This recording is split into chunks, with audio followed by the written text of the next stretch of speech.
What was the hardest part for you about filming the Kilimanjaro documentary? For me, it was just staying mentally tough. I forget how many total days it was up and down, but you're putting in thousands of feet of elevation gain per day, tracking miles per day. And it kind of all came to a head we got up to high camp, which is the camp before the summit attempt. So we're at 15,500 feet. And we've been walking a good bit at this point, and I come down with like symptoms of altitude sickness, so I can't keep food down. I think that night I puked like 10 different times. I had like a heart rate monitor that was monitoring, and like my resting heart rate that night was like 94 beats per minute. Jeez. So I like slept terrible. Yeah. I like was just constantly throwing up, but it was like the mental battle of I have to take care of myself, because I know like that following night we're waking up at midnight to begin the summit attempt. So it's like, and it was like a 14-hour day of walking. Yeah. Like it was the summit, but also the walk down the same day. Yeah. And so it was, the mental battle of like, I know I'm gonna throw up, but I have to eat something and I have to drink something. Yeah. And then doing that like 10 plus times.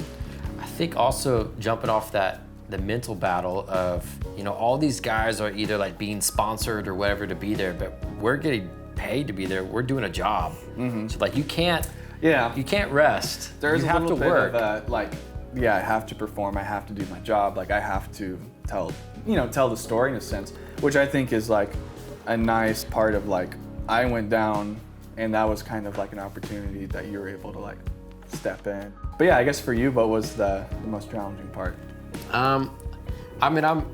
I couldn't imagine filming something like this by myself for that very reason that you were mentioning of like picking up the slack or whatever. Because if your partner goes down, at least there you have another person filming. Mm-hmm. But for me, that summit attempt was so freaking hard. And what made it so difficult is, that tag team, when we looked at each other and you're like, yo, I need to put every bit of energy just to get to the top. And I was like, okay, I got it. I will be, the sole person filming this moment. Up until that point, we were tag teaming back and forth, and you shoot this, and I get on a longer lens and shoot over here, and we always had coverage. I filmed like 2 shots right as we were about to step off, and I didn't touch the camera until like we were up on the crater rim. Yeah. Like and that moment of, I put everything that was left in my tank to get that footage to cover between those moments, make sure I wasn't missing something. But what was really hard about that is when we would stop for these breaks and everyone would put on their extra layers, they would get their snacks, they would drink their water. Well, I had to film them doing that, And so it was like, I remember there was even one moment, I was filming you thinking, you son of a gun, like this is supposed to be you to like this. Your extra jacket. We could trade off, but no, we can't. Oh my gosh. And then as soon as I filmed everyone resting, I would set down my camera and be like, ah. And then Topo, our guide, would be like, all right, guys, time to go. Good to go, Tim, good to go.